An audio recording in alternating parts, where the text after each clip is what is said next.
Je l'ai exercé 2 fois dans des conditions différentes. De 1986 à 1988, j'ai été, à ma grande surprise, choisi pour être secrétaire général de ce qui était l'Association internationale des parlementaires. J'étais, je le crois, un militant de la francophonie parce que j'avais, dans ma jeunesse, été professeur de français, appelé ensuite à faire son service militaire dans la brousse centrafricaine, et que donc j'avais cette ouverture vers le monde francophone dans sa diversité, vers les littératures francophones au cœur.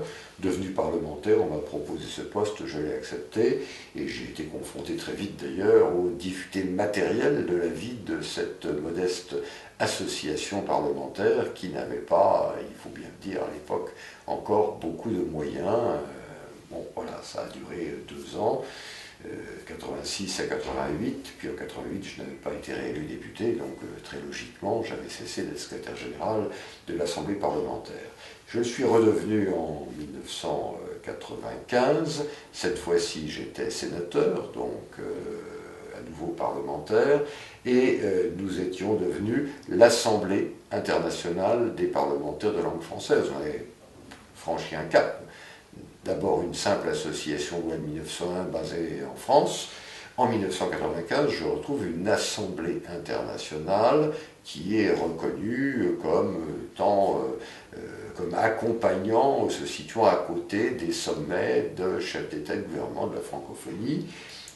J'aurai l'idée de proposer un changement d'appellation du nom et de prendre le nom d'Assemblée parlementaire de la francophonie, car à cette époque je siégeais déjà à l'Assemblée parlementaire du Conseil de l'Europe et je voulais établir un parallélisme entre les deux. Vous avez une réunion de gouvernement des pays européens et à côté une assemblée parlementaire du Conseil de l'Europe, et bien vous avez aussi une réunion de chefs d'État et de gouvernement de la francophonie, et vous avez à côté leur assemblée parlementaire consultative.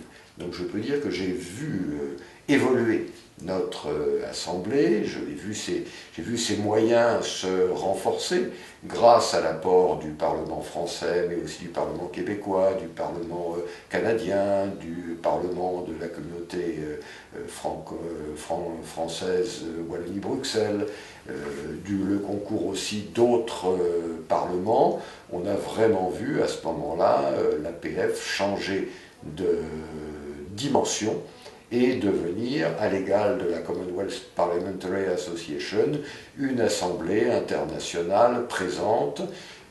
Pendant ce secrétariat général, je me suis aussi efforcé de faire en sorte qu'elle soit reconnue par l'ONU, par les grandes structures internationales. Nous avons tenu un bureau de l'APF dans l'enceinte même de l'ONU. Nous avons passé des accords avec le PNUD, avec l'UNICEF, avec ONU-SIDA, avec ONU Femmes. Donc nous sommes progressivement reconnus. Nous avons également des échanges avec l'Assemblée du Conseil de l'Europe, mais aussi avec le Parlement panafricain. Je rentre de Yaoundé, où se tenait la régionale Afrique de l'APF. J'étais content de voir que le Parlement panafricain, la CEMAC, l'UEMOA, qui sont des assemblées importantes, avaient tenu à avoir des représentants, ce qui montre bien que maintenant l'Assemblée parlementaire de la francophonie est une grande